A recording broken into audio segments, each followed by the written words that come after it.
Hi everyone, welcome to Lisa's Stamp Studio. I'm Lisa Curcio. With Christmas right around the corner, I decided that it was a great time to teach you how to make a quick gift bag. And you're going to love this one because it uses a regular lunch bag.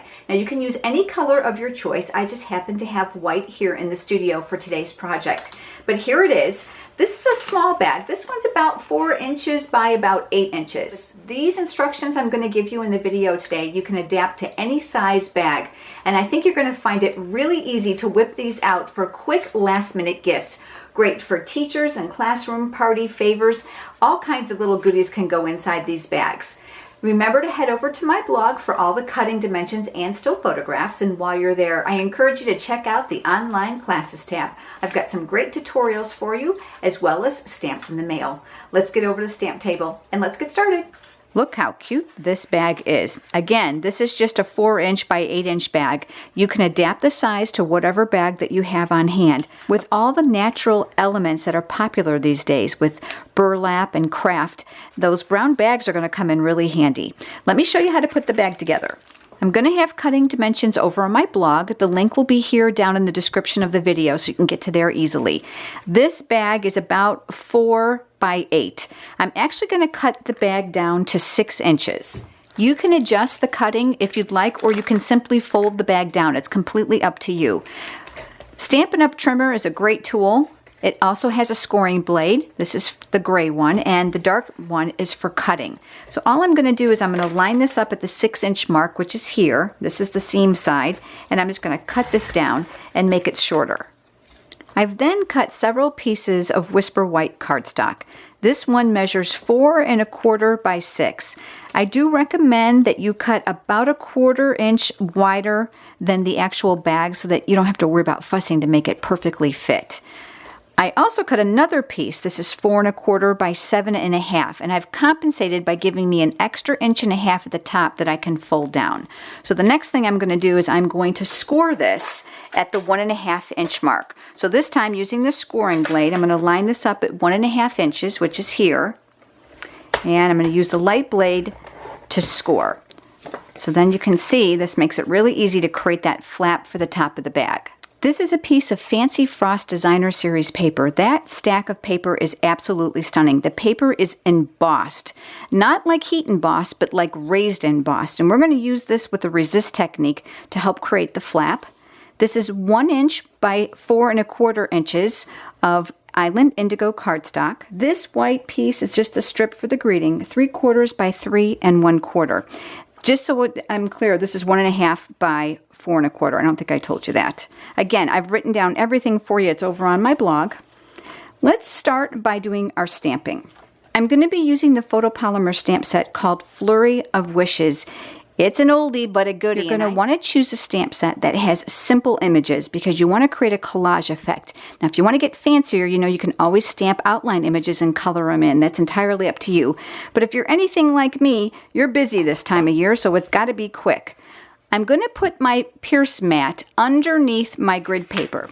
I found with these larger photopolymer stamps that this helps give me a little give, a little push when I'm stamping, because you can see how large the snowflake is. So this is my hand, very, very large. So these large stamps need a little extra love. These clear stamps need a little bit more love, so that Pierce mat underneath my paper helps give from the bottom up. So I've got 2 snowflakes from that stamp set, and I've got some words. I'm going to set those off to the side. Working on this piece first. I have Pool Party ink, and I'm using Island Indigo. I'm using my largest image and the lightest color. And you can see how this is nearly the same size as my ink pad, so I want to give you another tip. I'm actually going to push this off to the side for just a minute so that you can see a little bit better what I'm doing. I like to ink it face up because I find that if I ink it this way, the traditional way, I'm actually going to miss spots. So this allows me to use the corners of my ink pad to make sure I get all those little detail lines. This really does help create a more successful image. So I'm going to ink that up. Great thing about photopolymers, obviously you can see where it's going. And then I'm going to start creating a wallpaper type effect. And again, that pad's underneath this paper, which is really helping me get a good crisp image. Now, you can do what I've done and you can alternate between the two to fill in. So this one's the same size as my ink pad, so I don't have to go too crazy. And then I'm going to stamp this one off of here. And I'm going to put another one down here. And then I'm going to switch back and forth now back to the pool party. And again, we're going to ink it face up. Grippers on the side with the Stampin' Up! Ink pads make it really easy to hold. That's another great feature of these pads.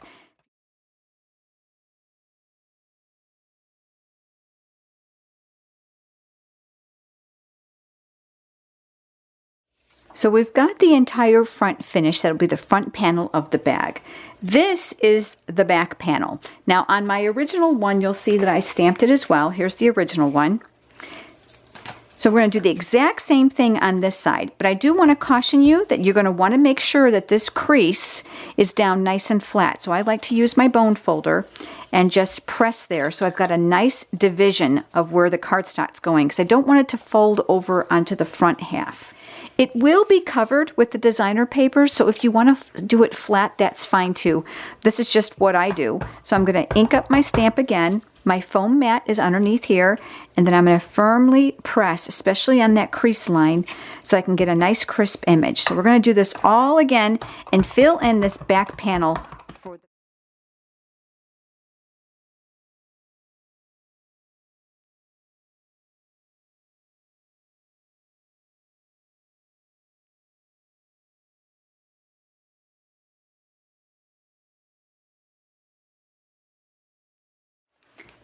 So now we have our back flap and our front flap. Let's move on to the top of the flap, which is using the designer series paper. I'm going to go ahead and move my piercing mat out of the way. We don't need that any longer. And here I'm going to do some sponging. So I'm using the lighter of the two shades, the Pool Party. And I'm going to flip this over so that you get a better view of what I'm doing, because I know that stamped background is a bit distracting. Okay, so here we go. I've got a wedge of sponge. These are purchased in a round, so all I did was cut them in a wedge, and I used the wedge end to hold. You can wash them out with soap and water and let them air dry, and as long as you use them in the same type of dye-based ink, which is what this is, you can use them in other colors. So I'm going to ink this up with the Pool Party, and I'm going to tap a little bit off on the side, and that's because I want to be able to control this. And with a light circular motion, I am going to cover the designer paper that's here. Remember I mentioned before that this is actually embossed white paper, so you can see the design starting to come out. Isn't that pretty? So the ink is actually resting on the raised images of this designer paper. The great thing about this is that you can create some depth, so some spots can be darker than others just with the sponging. It doesn't have to be perfectly covered. So I went around and around until I was happy with that desired appearance that I was looking for. While we have the ink out, I'm going to use the Island Indigo once more, and I'm going to stamp the greeting. In the same stamp set, we have the words Merry Christmas, so I'm going to ink that up. That'll go right here on that strip of paper. I wanted to make sure I left a little room here for the clip so we can attach it to the bag. I want to create a banner tip on this piece of paper, so I'm going to make a small slit here in the center on this side, and then I'm going to come up from the corner to the top of the slit on both sides. By making the slit first, it's going to ensure you to get a really nice banner tip on your piece of paper. Remember this piece of Island Indigo cardstock? That's where this is going to get mounted. So I'm going to add a little trim there to the edge. On the back side, I'm putting a strip of snail adhesive, and I'm lining this up. I find I have better luck going vertically. The grid paper is also a really great guide to help you get things straight. So do you see the dotted line here at the top and the bottom? I'm going to use those as my guide because I've lined up the Island Indigo paper right on it. And I'm just going to visually place that down. And then I'll rub from the back because look, I always have ink on my fingers, always, always. So now we have a little bit of a bordered strip on here to bring out the color. Here's the bag. This is the piece for the front. Now take it from me, you're going to want to put the adhesive on the bag and not on the paper, because if you have it sticking out, it's going to be really sticky. Snail adhesive works very well because this is paper to paper. If you're using a glossy bag for whatever reason, I'm going to recommend that you either use fast fuse or you use tear and tape. And then this piece is going to go over the top, and I found the easiest way was upside down to make sure that I get it as centered as possible. And I'm making sure my bottom is flush. That's the thing that I want to make sure. I want to make sure my bottom is covered. So I'm pressing, and then from the front. Now we're going to do the back side. So I'm going to fold the flap of the bag down because you don't want to do it up because otherwise you're not going to be able to open it because the bag is gusseted. This piece is going to go here, and remember the flap is going to come down.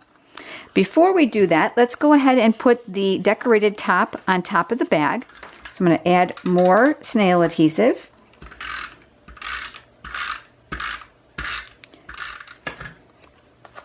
You'll want to make sure that you don't extend it too far past here. So you can see I did just the top of the white, and I'm going to add a little bit here at the bottom.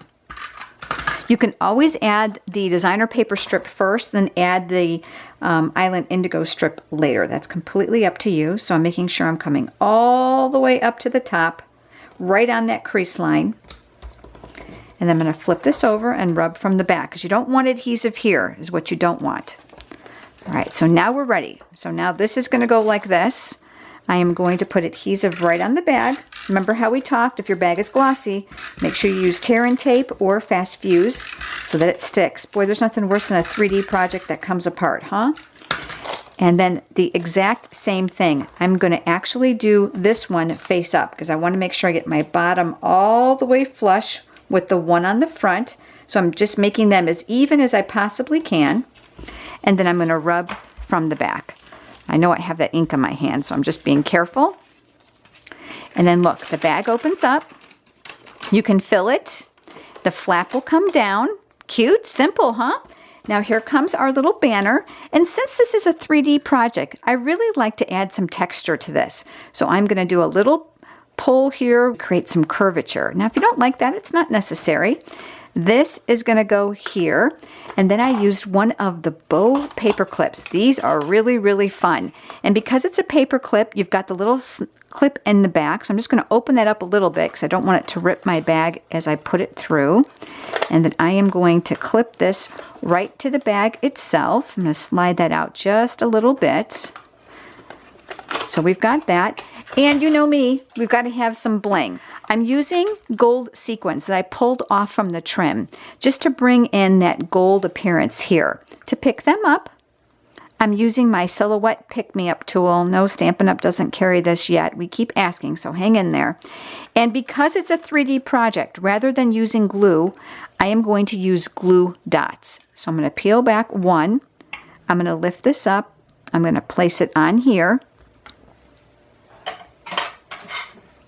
I'm using my paper piercing tool to get up underneath it to pull it off, and then I'm going to place my sequins on my bag.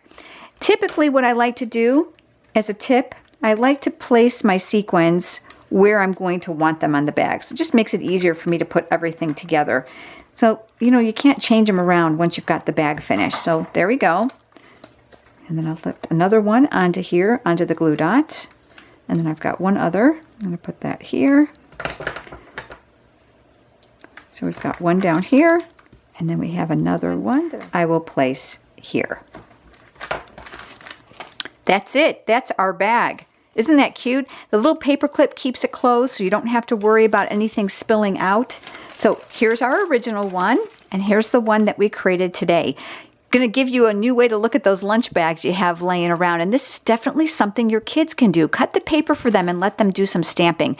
Really a fun project. Remember to head over to my blog. The address will be here at the end, and you can get all the cutting dimensions and see still photos. Thanks so much for joining me, everyone. Have a great day.